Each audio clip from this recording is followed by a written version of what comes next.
Muy buenos días a todos y a todas. Hoy vamos a continuar con las clases de reacciones de sustitución. Nosotros hemos visto sustitución nucleofílica unimolecular, sustitución nucleofílica bimolecular, hemos visto también sustitución nucleofílica aromática, y perdón, me olvidé de mencionar que la primera que vimos fue la sustitución radicalaria. Ahora vamos a ver las últimas reacciones de sustitución que nos restan, que son las reacciones de sustitución electrofílica. Como estas reacciones de sustitución se dan en el anillo aromático, las llamamos sustitución electrofílica aromática. O sea, que lo que se va a sustituir en este tipo de reacciones es un hidrógeno del anillo aromático, como podemos ver acá en la diapositiva.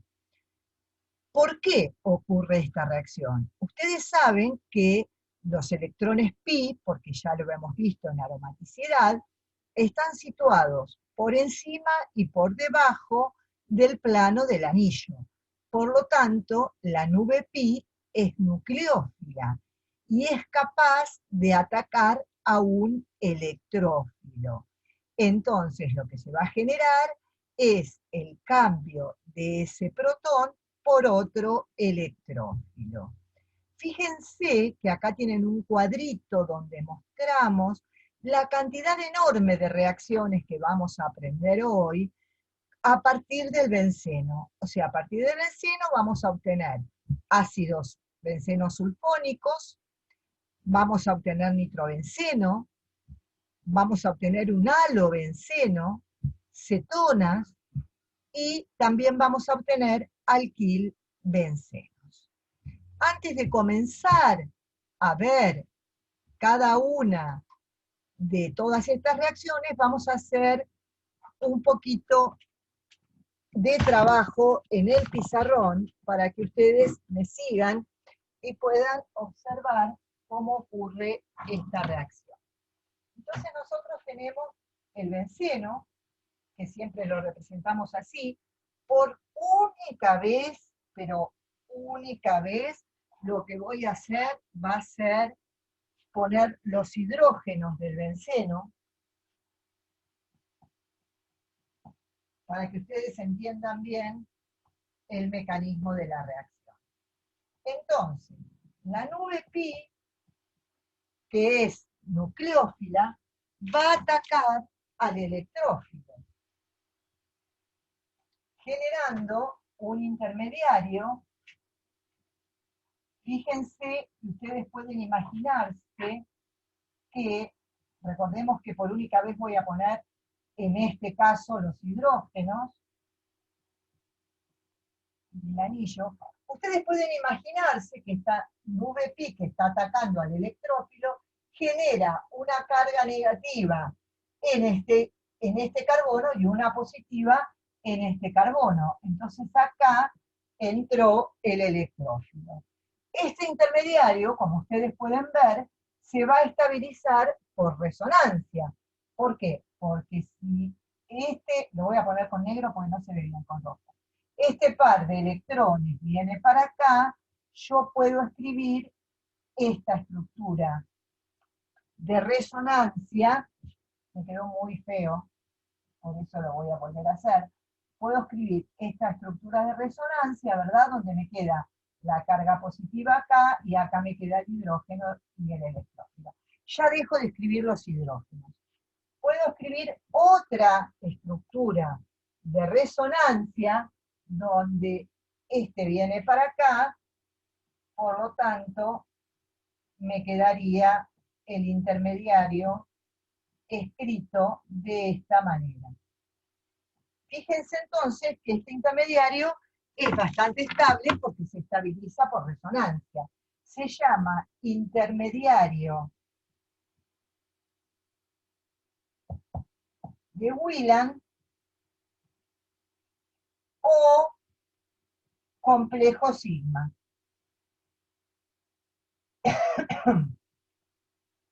Este es el nombre de este intermediario.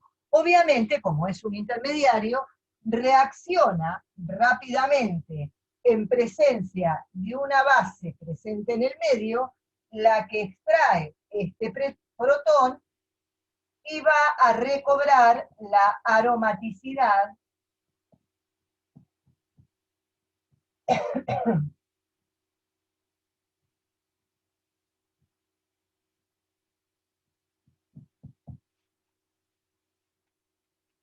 no pongo BH para dejar la estequiometría de la reacción como corresponde. Este que ustedes observan acá es el mecanismo general de la sustitución electrofílica aromática. Espero que lo hayan comprendido. Vamos a seguir ahora adelante con las reacciones que nosotros vamos a ver. Y vamos a comenzar, vamos a volver a compartir pantalla, y vamos a ver el mecanismo otra vez, pero en la filmina, para repasarlo nomás, ¿no es cierto? Ustedes recién me siguieron paso a paso, pero ahora nosotros lo que podemos hacer es verlo nuevamente para repasarlo. Dijimos que la nube pi ataca al electrófilo, se forma el complejo sigma o intermediario de Wheeler, que se estabiliza por resonancia, y la pérdida de un protón por una base va a generar el compuesto correspondiente. Entonces, ¿cuáles son los electrófilos que nosotros vamos a utilizar frecuentemente en esta materia? Muy bien, los electrófilos que vamos a utilizar en esta materia van a ser los iones halogenonio, va a ser el ion nitronio, va a ser también el dióxido de azufre como electrófilo, van a ser los carbocationes, carbocationes metílicos, o van a ser los iones acílicos. Muy bien, antes de ir a cada reacción específica, vamos a ver cuál sería la coordenada de reacción de esta reacción que nosotros escribimos acá. Y observemos, nosotros tenemos el benceno, que es aromático, sumamente estable, ¿verdad? Muy bien, por lo tanto necesita una determinada energía de activación para formar el estado de transición, y aquí tenemos el carbocatión. Ustedes observen que cuanto más estable sea el carbocatión intermediario, más estable va a ser el estado de transición, y por lo tanto menor va a ser la energía de activación y mayor la velocidad de la reacción. En este caso, quiero aclararles que estoy diciendo esto para que ustedes lo tengan en cuenta en las posteriores reacciones que nosotros estudiemos. Y para recordarles, cada vez que tengo oportunidad, el postulado de Hammond. Entonces, este carbocatión, que reacciona rápidamente en presencia de una base que le abstrae el protón, en principio forma otro estado de transición, ¿no es cierto?, donde se va alejando el protón, hasta que rápidamente se forma el nuevo compuesto donde se encuentra el electrófilo en lugar del hidrógeno. Veamos que el primer paso es muy lento y consume energía. ¿Pero por qué pasa esto? Esto pasa porque se está perdiendo esas 36 kilocalorías extra que tiene el benceno debido a su aromaticidad. Y es lógico que la segunda etapa sea muy rápida, porque lo que más quiere hacer el benceno es recuperar la aromaticidad. Por eso la segunda etapa es la etapa rápida de la reacción. Muy bien. Acá tenemos una pequeña animación, donde tenemos, recuerden que el color azul indica carga positiva, entonces viene el electrófilo, ¿no es cierto?, y se forma ese intermediario de Wheeler. Se los dejo un segundito para que lo puedan apreciar.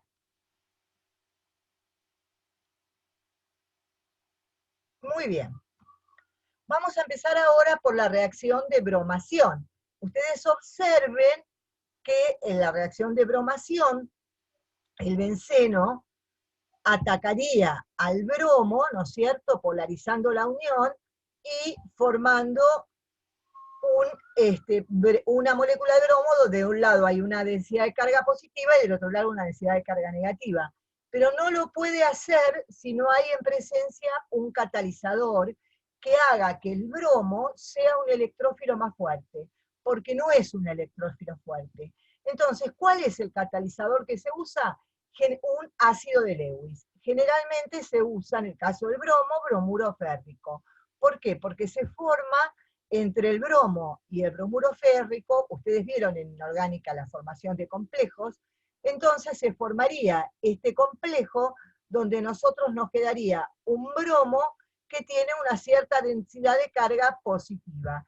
Entonces, la nube pi atacaría ese bromo que tiene esa densidad de carga positiva, formando el intermediario de Wheeland correspondiente. Esta reacción, fíjense que tiene un rendimiento entre el 65 y 75%. Vamos a volver a ver el mecanismo de la reacción. Lo van a ver tantas veces que cuando yo termine la clase teórica, este mecanismo para ustedes ya va a ser, pero muy, muy conocido. Lo van a poder escribir sin ningún inconveniente.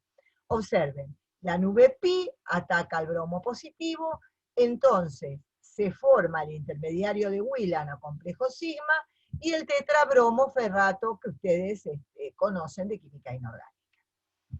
Luego, ese mismo bromo ataca al protón, generando el bromobenceno y recuperando el catalizador, ácido bromídrico y el catalizador. El catalizador, observen que se recupera inalterado. Esto es interesante tenerlo en cuenta y verlo claramente en la coordenada de reacción, porque fíjense, ustedes parten del benceno, tienen el intermediario de Wheeland, ¿no es cierto? Y acá estaría la formación del bromobenceno si no tuviéramos, con el catalizador que nosotros pusimos. Si no estuviera el catalizador, esta energía de activación sería muchísimo más alta. Entonces la reacción sería extremadamente lenta. Por otro lado, a alguien se le puede imaginar que estando este intermediario podría ocurrir la adición de un bromo negativo y formarse este producto. Si se formara este producto, ustedes observen que este producto tendría 36 kilocalorías de estabilidad menos que este que tenemos abajo, porque este es aromático. Entonces se va a formar siempre el producto más estable, que en este caso es el producto de la sustitución electrofílica aromática, y no se va a formar jamás el producto de adición, porque estaría en una situación energética muy, muy desfavorecida. ¿Se comprende esto? Igual vamos a tener consultas y resolución de problemas, por supuesto. Vamos a ver ahora qué pasa con la cloración. Es muy parecido lo que sucede con la cloración. Fíjense, el benceno en presencia de cloro, ahora me va a convenir utilizar como catalizador cloruro férrico en lugar de bromuro férrico, para no tener tantos iones en el medio. Entonces me va a dar como resultado el clorobenceno y ácido clorhídrico, recuperándose inalterado el catalizador, igual que hoy. Observen que en este caso el rendimiento de la reacción es aún mayor, es del 86%. El mecanismo es exactamente igual. También se puede utilizar como catalizador cloruro de aluminio. Aquí, para volver a recordar el mecanismo, lo volvemos a escribir. Entonces, la nube pi ataca al cloro como electrófilo, formándose el intermediario de Wheeland o complejo sigma, la base abstrae el protón, formando el clorobenceno, y acá pusimos el tetracloroferrato, pero en realidad se recupera, ¿no es cierto?, el catalizador inalterado, y se forma ácido clorhídrico, perdón. La iodación. ¿Qué pasa con la iodación? En el caso de la iodación, la reacción es extremadamente lenta. De hecho, la constante de equilibrio es absolutamente desfavorable. Entonces, lo que se hace es, se lleva a cabo con ácido nítrico, pero no como catalizador, sino como agente oxidante. El ácido nítrico se consume en la reacción, no se recupera, por lo tanto no es un catalizador. La misión que tiene el ácido nítrico en esta reacción es oxidar al iodo y generar el ion iodonio, iodo positivo, que es el electrófilo que resulta atacado por el benceno. Ustedes observen, tienen el yodo, ¿no es cierto?, con el ácido nítrico, que lo que genera es este ion, que en realidad ese ion no existe en la solución, ¿no es cierto? Nosotros lo estamos imaginando que se forma, pero ustedes sabemos que el yodo más no existe en la solución, generando dióxido de nitrógeno y agua. Entonces, ahora sí tengo un electrófilo fuerte. Entonces, la nube pi puede atacar a ese electrófilo generando el iodo benceno. ¿Les queda claro? Entonces, en el caso del cloro y del bromo, utilizo como catalizador un ácido de Lewis sin ningún problema, y como catalizador. En el caso de la iodación, no me alcanza. Tengo que utilizar un agente oxidante como el ácido nítrico para poder generar el electrófilo fuerte en la solución. Nos faltaría ver qué pasa con la fluoración. El flúor, acá hay un problema, es tan reactivo que cuando reacciona con el benceno es imposible de controlar la reacción. Entonces, tendríamos todo el benceno sustituido por flúor. Entonces, la reacción de fluoración se lleva a cabo a través de otro tipo de reacciones que escapan al curso de Orgánica 1. Ustedes las van a ver en Orgánica 2. Otra reacción de sustitución electrofílica aromática muy importante es la reacción de nitración. Vamos a observar que siempre el mecanismo es el mismo, cambio de electrófilo. ¿Cuál es el electrófilo? Esta reacción se hace con ácido nítrico, pero tiene que estar en presencia de ácido sulfúrico. ¿Por qué?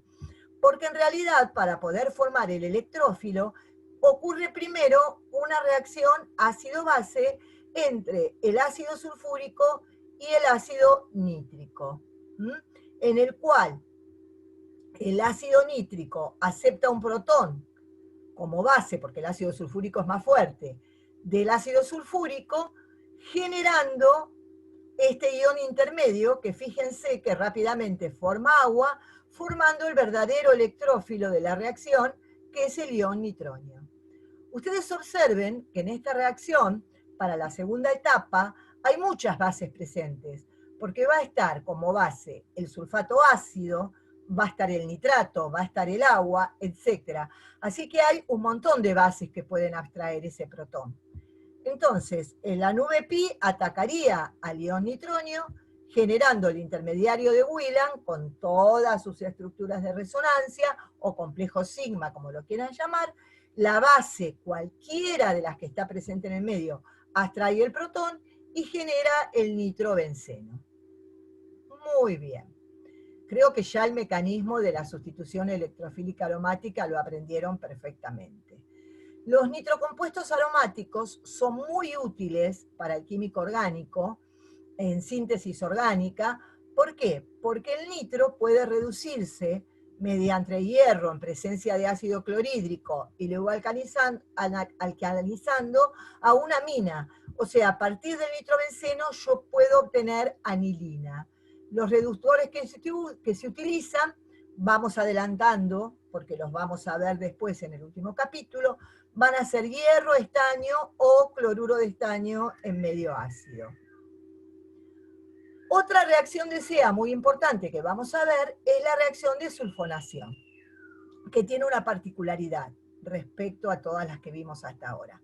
Primero, que el electrófilo es el ion sulfonio, que ¿cómo se forma? Una molécula de ácido sulfúrico en una reacción ácido-base reacciona con otra, generando este ion que elimina rápidamente agua, y tenemos el ion sulfonio con el sulfato ácido. Se suele usar ácido sulfúrico fumante, que es una solución al 8% de trióxido de azufre en ácido sulfúrico. Entonces, en algunos libros van a encontrar que el electrófilo también puede hacer el trióxido de azufre, que en presencia, fíjense que puede ser tranquilamente el trióxido de azufre, que en presencia del ácido sulfúrico les va a dar el ion sulfonio que necesitamos para la reacción. Entonces, el mecanismo es el mismo, solo que hay una diferencia. Esta reacción es reversible. Quiere decir que se forma el intermediario de Wheeler, ¿no es cierto? Y puede suceder dos cosas, que la base abstraiga al protón y se forme el ácido benceno sulfónico, o puede suceder que en una solución ácida diluida se produzca la desulfonación y yo vuelva a tener el benceno. ¿Por qué es esto? Esto tiene que ver con la coordenada de reacción. Si ustedes se fijan, en este caso la coordenada de reacción, la diferencia que hay entre estos dos, no sé cómo llamarlos, montecitos, o como quieran llamarlo, es muy pequeña. Entonces, por supuesto que la etapa lenta es la primera, fíjense lo que es la energía de activación, y lo que es la energía de activación de la segunda etapa. Pero cuando yo tengo el intermediario de Wheeler, el intermediario de Wheeler puede tranquilamente pasar a este estado de transición o a este otro estado de transición, porque la diferencia de energía entre ellos es muy pequeña. Entonces, rápidamente puede reaccionar para dar el benceno o rápidamente puede reaccionar para dar el ácido benceno sulfónico. Va a depender de las condiciones de reacción. Por eso dije, si la solución es diluida, ¿no es cierto?, y en medio ácido, es muy probable que se vuelva a regenerar el benceno. Si no, en condiciones normales se va a generar el ácido benceno sulfónico. Las últimas reacciones que vamos a ver de sustitución electrofílica aromática van a ser las reacciones de Friedel-Crafts. Primero vamos a ver la reacción de alquilación de Friedel-Crafts. Observen que la reacción es la misma, pero observen que se parte de un halogenuro de alquilo. Entonces, ¿quién es el electrófilo? Ahora, el electrófilo es el carbocatión. Observen. O sea, la nube pi nucleófila va a atacar al carbocatión, se va a formar el intermediario de Wheeler y la base va a extraer el protón formando el alquilbenceno. Entonces quiere decir que esta reacción ocurre con la nube pi atacando un carbocatión. Y ustedes ya saben que cuando hay carbocationes, esos carbocationes pueden sufrir reordenamientos y que la fuerza impulsora para que esos reordenamientos tengan lugar es la formación de un carbocatión más estable. Por lo tanto, si yo quiero hacer una reacción de alquilación de Friedel-Crafts con un halogenuro de alquilo lineal que tenga más de 2 carbonos, voy a obtener diversos productos, porque ese carbocatión va a producir reordenamiento, y de hecho voy a obtener en mayor proporción el producto reordenado, ¿no es cierto? Porque ese carbocatión va a tener menor energía. Entonces, esta reacción, salvo que yo la haga, por ejemplo, con un cloruro de terbutilo, que sé que no va a poder reordenar a nada, tiene este problema de que si interviene un carbocatión puede haber reordenamientos. Además puede suceder una cosa que no la vamos a entender ahora, pero en un ratito sí la vamos a entender, que la reacción no va a terminar en la monoalquilación, va a ser muy difícil, se va a seguir alquilando. En un ratitín vamos a ver por qué. Y además, en un ratito también vamos a ver que esta reacción no ocurre en presencia de grupos atractores de electrones. Vamos a ver en un ratito por qué es esto. Bueno, Friedel-Crafts siguieron investigando. Entonces, como por ejemplo, ellos querían obtener propilbenceno a partir de benceno. Y veían que en realidad no podían, porque lo que se obtenía era el isopropilbenceno. Entonces empezaron a pensar en generar otro método para poder obtener propilbenceno, por ejemplo, a partir de benceno, sin todos los inconvenientes que tiene la alquilación de Friedel-Crafts. Entonces, publicaron un trabajo donde hoy día lo seguimos utilizando, que llamaron acilación. Pues se llama acilación de Friedel-Crafts en honor a ellos. Entonces ahora, en lugar de partir de un carbocatión, el electrófilo, ahora como parten de un cloruro de ácido, el electrófilo es un ion acilio que se estabiliza por resonancia. Entonces, como este ion acilio no puede sufrir reordenamientos sin ningún problema. Cuando la nube pi ataca a este electrófilo, yo voy a obtener el intermediario de Wheeler correspondiente, que no va a sufrir ningún tipo de reordenamiento, ni va a sufrir poliacilación, en un ratito vamos a ver por qué, y obtengo una fenilalquilcetona como resultado. Ustedes me van a decir, ¿y qué tiene que ver si yo quería obtener propilbenceno? Lo que pasa que una vez que obtengo la fenilalquilcetona, utilizando un agente reductor apropiado, voy a obtener el hidrocarburo sin ningún problema. ¿Cuáles son esos agentes reductores? Ahora, en un segundo, después de estas transparencias, se los voy a poner. Como agente asilante, quiero decirles antes que también pueden utilizar anhídridos, como anhídrido acético, es exactamente lo mismo, y presenta como ventaja que no hay polialquilación, que los cationes acíleos no sufren transposiciones, y enseguida dejo de compartir pantalla y les voy a mostrar cómo hacemos para obtener el propilbenceno mediante una acilación de Friedel y Kreafts. Miren todos el pizarrón. Entonces, nosotros partimos del benceno más el halogenuro de ácido y vamos a obtener como resultado, dijimos, una acetona más XH, ¿no es cierto? Esto es lo que vamos a obtener en la reacción de acilación de Friedel y Kreafts. El mecanismo no lo escribo porque ya lo sabemos. Una vez que yo obtuve la acetona, esta acetona se puede reducir. Problema para el parcial. Obtenga propilbenceno. Entonces, ¿ustedes qué hacen? Parten del benceno, le agregan este cloruro de ácido con cloruro de aluminio como catalizador, siempre para formar el intermediario, y entonces lo que van a tener como resultado va a ser esta acetona. Ustedes saben muy bien que se llama etilfenilcetona. Esta acetona, por reducción, pongo hidrógeno para indicar la reducción, me va a dar como resultado el propilbenceno, sin ningún problema y sin ningún tipo de reacciones secundarias. ¿Cuáles son los posibles?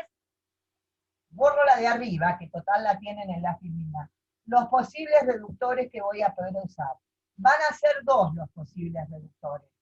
Va a poder ser Clemensen, que se llama así porque fue el primero en utilizarlo, Clemensen, que consiste en utilizar zinc en presencia de ácido clorhídrico como reductor, o la reducción de Wolff-Kirchner,